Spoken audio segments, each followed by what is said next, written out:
It's Thursday, July 28th. From inside the WTOP newsroom, this is the DMV Download, brought to you by the men and women of Steamfitters Local 602. Get an estimate and learn more at steamfitters-602.org. Today, Metro's general manager is starting his role officially by addressing the fallout from a viral TikTok video where a rider says she was sexually harassed by a man on a station platform and no one came to help. Questions remain over exactly what happened at the Foggy Bottom station, but all eyes are on the question of how to ride Metro safely. WTOP's John Doman asked Randy Clark about the issue, and we also talk about what you can do if you're in an uncomfortable or dangerous situation on Metro. There are things that we can do to not make it as confrontational as we think it might happen. And with his official title, Clark is making some welcomed announcements about ridership. WTOP's John Aaron joins us with the latest on the Silver Line timeline and the faster service on 3 rail lines. The new GM said this is still not where he wants to be, but he said it's a pretty significant step to happen all at once. So he thinks this is important.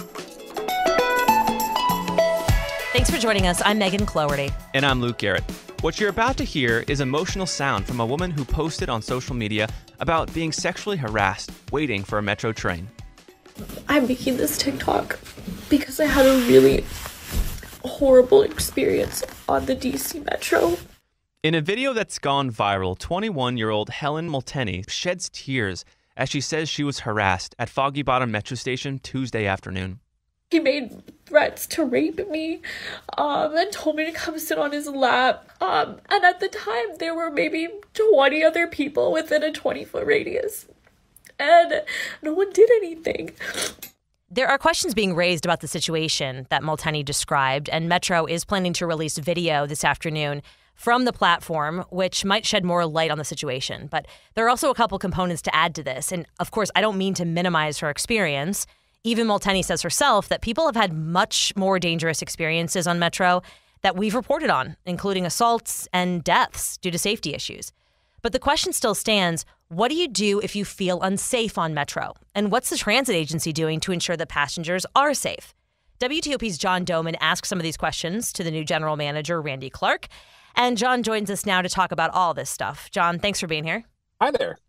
So, John, let's start by laying out the facts here. Metro's confirming that this incident did happen and that Multeney called the non-emergency number for help when she felt threatened.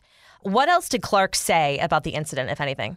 He didn't say much beyond that. Unfortunately, it's clear that it's under investigation. He mentioned that police have spoken with her multiple times since the incident happened on Tuesday, but he didn't have a lot more about what happened. I specifically asked him how long it took for police to show up, if police even did show up. I don't have that specific information. I just got this obviously last night, so I know the team, the police officers have been in contact with her. I asked him if other complaints came in from people about the same person.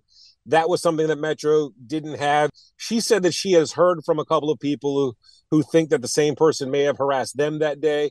All of that is still unconfirmed at this point. So Metro is still digging around trying to find out what happened here.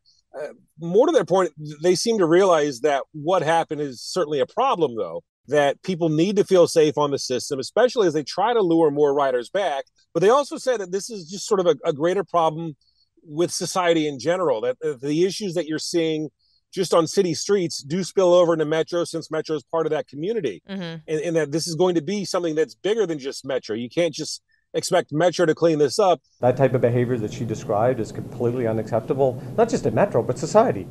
If somebody is doing this in a Metro system, they're probably doing this in other places too. And I thought that was sort of a fair point. Yeah. And did Randy Clark talk at all about increased Metro Transit police presence? Any other sorts of responses to this incident? You know, they have such a huge system to begin with. There's over 90 stations, and that number is set to grow in the coming months, plus all the bus routes and just all the trains that are moving in general. So certainly they're targeting things. They're trying to keep aware as to where incidents are happening and be able to respond quickly to them. And you asked about, is this happening often? Is there data? We have to be able to separate what's anomalous behavior from true trends, right? So there is a feeling of safety, which I think is incredibly important, and then there are actual things that are unsafe. Clark sort of spoke to the fact that, there's an issue too with police staffing. Everybody's down in staff, including police stations across the country, and that includes Metro Transit Police. We are definitely short on some staffing holistically here at Metro, and police is one of those areas. And I think, the city, I believe, is short officers. It's a national issue of police officers. And it's hard for any of us to know what we would have done in that moment if we were in Multeney's shoes. Metro released a statement before Clark's press conference saying that she did the right thing by calling the station manager. But then she also didn't get help before the train came. Is there a number we can look out for and know of if we find ourselves in this situation?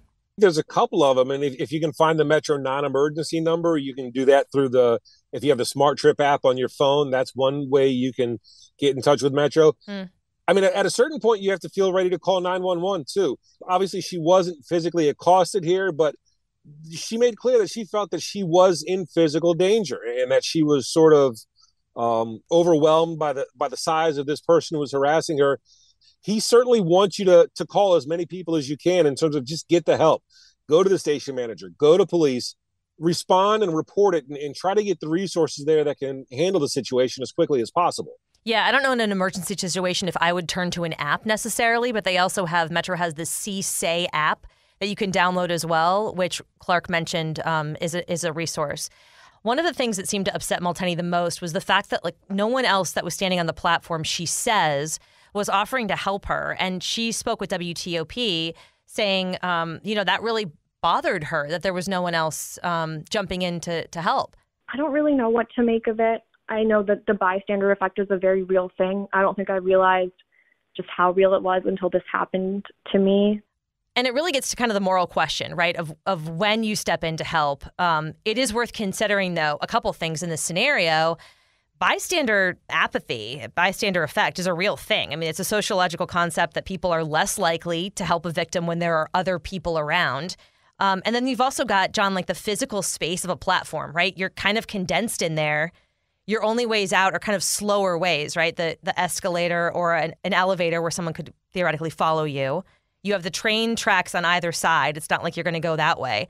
I don't know. It's not the ideal situation, and you're probably by yourself. It's not like your friends or family are there to help you.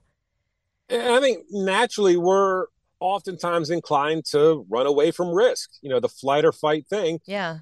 If you don't want to put yourself in unnecessary risk, you're probably going to find a way not to do that. At the same time, though, I think all of us would like to think, and maybe it's a gender construct with me being a bigger guy, we'd like to think that we would step in and help somebody when they need it. And I mean, I'm 6'4", 230 pounds.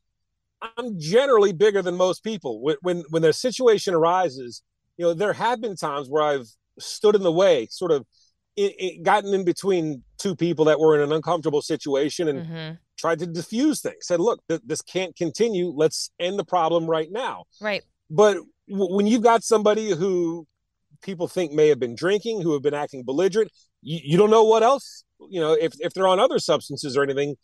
There's all sorts of different elements in risks that start playing in your mind and sort of influencing how you would respond when you're put on the spot. It's unfortunate. It's, I think, somewhat understandable, but it's, there are things that we can do to not make it as confrontational as we think it might happen, though, as well. Yeah. It's just a matter of maybe you turn your back on the person who's being the problem and you get next to the person being harassed and you speak directly to them. Just get in the way, or just kind of figure out a way to calmly lead them around and sort of distract and diffuse the situation. Right. There are ways to do it. I've certainly been reading up on them since we all saw this start to blow up yesterday. Because you don't want to be that person. You don't want to be the person who isn't doing anything. But as a woman on that platform, I honestly can't say that I wouldn't want it to be turned on me either. So it's a question I want to raise, because if we find ourselves in this scenario, it's like you want to be able to handle the situation as best you could. And being able to think clearly on that, when you're in the heat of the moment, you can't promise yourself that you're going to actually be able to do that. Right. And you don't want to put yourself in danger, obviously. And from what we've been researching and finding as we looked into the story is that it's always good to, if you can, be aware that you have options. Yeah, and I found tips for being an active bystander, which is what they call it, which was posted by a program called Breaking the Silence out of the University of Cambridge. called How to Intervene Safely. And really, they get to the 4 Ds. And John, you kind of hit some of these. So I don't know if you read the same thing, but yeah, no, that's exactly where I got it from. Really? Okay, so one of them is direct action, which is you just call out the negative behavior or ask the victim if they're okay. And if you can do that with 1 or 2 people, so it's not just you with the idea that you don't want it turned on you, that's an option. Distract is another option, which is interrupt or start a conversation with the perpetrator or the victim. So essentially, you're causing a distraction, kind of diffusing the situation. If I had gone up to Malteni in the moment and been like, hey, do you want to walk with me over here or something? Maybe, who knows what would have happened, but it would have kind of given her an out or create a distraction so that she can remove herself from the situation. And I think that's all she was looking for, too, was finding a way to get out. She felt trapped between, I guess, the walls of the station there and the person who was harassing her. She said to get away, she would have had to walk past him, which made her feel uncomfortable and felt basically trapped.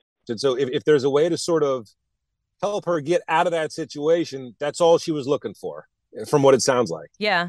Just to follow up, the 2 others are delegate, to get somebody else to step in. I've heard this before, too. Like, if you're in a situation, you can, point to someone and be like, call 911. Right, so someone Divvy it does up. something. Yeah. Just kind of spark some action. Exactly. And the final one is delay. And obviously, this doesn't sound like it's the best option, delay. But if there is a real threat of violence and you need to remove yourself from that situation, you can do that and then report it to police or report it later.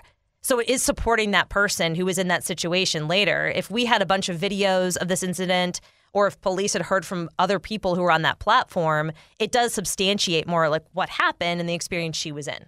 Then it also goes back to whether or not this was actually a crime. Again, something Metro nor her can say for sure. And I think what we've seen over time, as more people whip out their cell phones in those situations, I personally have a hard time. If somebody's just taping it, I'd feel better if they were able to do one of the other steps that you mentioned instead. Just try to diffuse a situation, try to do something to end it, as opposed to just, recording proof that it happened. John, thanks for coming on the show and talking to us about, this really important story. You got it, guys. And after the break, with this new job title, Randy Clark made some announcements, including faster service on 3 Metro lines come Monday. Backed by the experience of its hardworking members, Steamfitters Local 602 is ready to take on your next commercial, heating, cooling, HVAC, or refrigeration project. Steamfitters Local 602 adds value to our community through its partnerships with local contractors and building owners, all while keeping the focus on improving the lives of its members and their families throughout the DMV. For work that's on time and on budget, go to steamfitters-602.org to schedule your next project. That's steamfitters-602.org. Steamfitters Local 602. Changing lives. Thanks for listening to the DMV Download. If you like this show, give us 5 stars and leave us a review on Apple Podcast. We love hearing from you guys, and your reviews really do help other listeners find this, our area's only in-depth daily local news podcast. And thank you for making us a part of your day. Randy Clark now leads Metro. Okay, if you'd raise your right hand and repeat after me. I, Randy S. Clark. I, Randy S. Clark. And minutes after swearing in as general manager and CEO of Metro, Clark announced major updates to service. WTOP's John Aaron is joining us now on Zoom to walk us through all these announcements. John, thanks for being here. Yeah, of course. Thanks for having me. So, John, with Randy Clark taking this job officially now, he also made some announcements that in August, come Monday, actually August 1st, we're going to see trains increase in frequency on 3 lines, blue, orange, and silver. Tell us more about that. Yeah, this is going to be on the blue, orange, and silver lines. Weekday wait times had been 20 minutes, or train intervals had been 20 minutes, and that's going to be cut down to 15 minutes starting on Monday. That matches the service for the green and yellow lines. And Metro says that for most customers, this will mean you won't have to wait more than 5 to 8 minutes for a train, because most stations are served by at least 2, if not all 3 of the lines. So again, we're seeing some of this incremental improvement for riders who have just gone through so much with the 7000 series cars being sidelined, right? Big long wait times, the long headways at the stations. We keep seeing that getting a little bit better and better. The new GM said this is still not where he wants to be, but he said it's a pretty significant step to happen all at once. So he thinks this is important. And John, we also heard Clark say that the Silver Line Phase 2 should, that being the operative word, should be ready for riders in October. What's behind that? Well, this is fun because the Silver Line has like a million different milestones that they have to hit. And they all have like names like operational readiness and things like that that really mean nothing to the rest of us. So there's going to be another milestone that Metro hopes to hit in October. And it means that they'll be set to clear another set of safety hurdles. And ideally, passenger service could happen not long after that. But after he made this announcement and he said, this is a big step for the Silver Line extension, he also said, I can't give you an opening date just yet. So we still don't know when it's going to open to passengers. The hope is maybe not too long after October. But I mean, how many times have we heard that when talking Silver Line extension? And during this meeting, we heard fellow board member Tracy Haddon-Lowe of the Brookings Institute. She kind of checked Clark on, the promises of Silver Lines coming this fall. She said, that's just something I wanted to sanity check with you, because I know, like, when you get into a new role, there's a desire to have a lot of early wins, and I want that for you. I want that for us. But I know that you yourself are a former chief safety officer, and so you probably don't need me to tell you this, but just to reiterate, safety first. What does that, tell you about, this promised fall date and where riders' expectations should be? Well, I think riders' expectations should be tempered. I think when it comes to safety, the new GM is talking a big game. Today, he said, we're either running safe service or the service should not run. So he says that safety first is going to be big. I think he even said something along the lines of, like, you're not even going to hear me mention safety because it's going to be more or less implied. So I think when it comes to safety, that's going to be front and center for him. Obviously, the agency has been plagued with safety issues. We've heard so much about the safety culture. There are so many big things that Randy Clark has to take on when he gets into this job now, and safety is one of the biggest. And he's been pretty outspoken about all the stuff he has to take on. This is probably number one, in addition to getting those 7,000 series cars back. Right. And you just mentioned it. I mean, did he lay out any other top priorities for the agency now that he's officially beginning the job? He did. Service frequency, he said, hands down, is the topic he's heard the most about. Obviously, that ties back into the 7,000 series cars and getting them back. That'll allow trains to run more frequently. But he also said service frequency on the bus side is a big deal for people. They just want reliable service, however they're using Metro. He said fare structure is a big deal to people, and that includes things like fare evasion, fare enforcement, and fare structure. Should there be flat fares at times? He said he's heard a lot. He's been talking to riders all week, and he's heard a lot about that.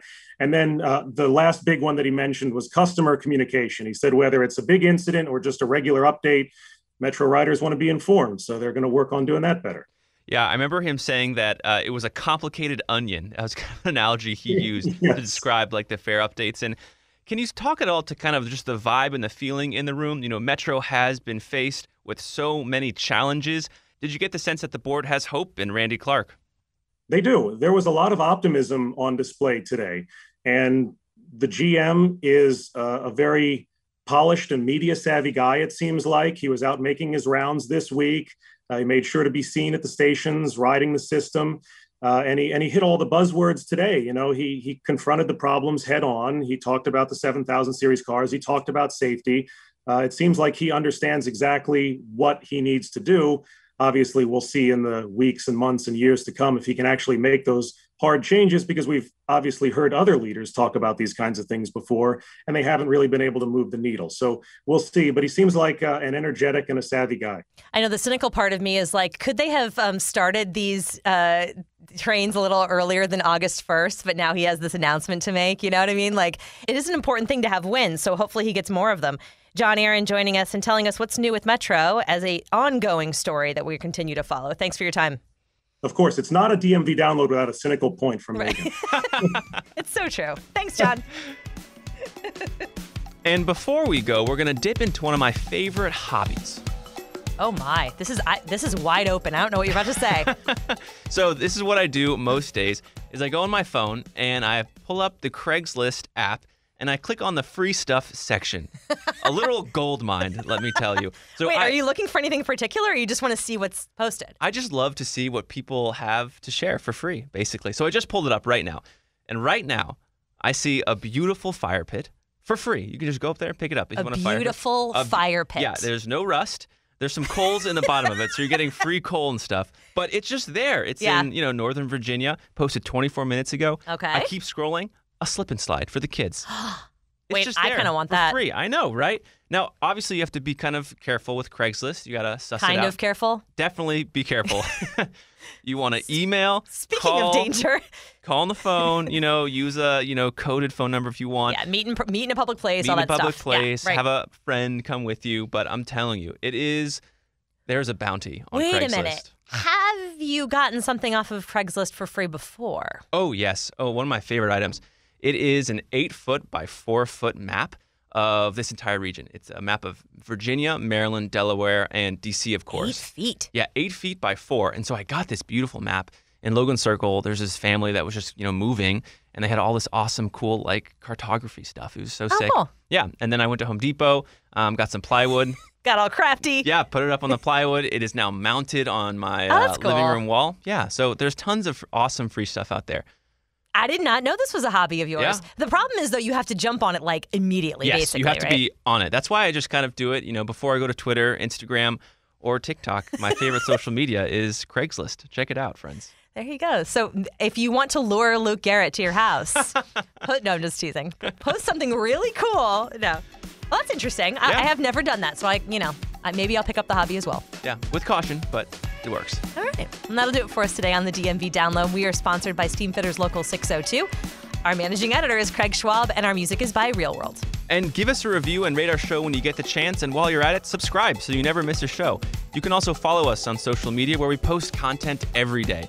You can find out more about this podcast and become one of our VIP listeners at dmvdownload.com. As you know, the DMV Download is a product of WTOP News. You can listen on 103.5 FM in D.C., 107.7 FM in Virginia, 103.9 FM in Frederick, online at WTOP.com, and on the WTOP News app. Have a good night, guys.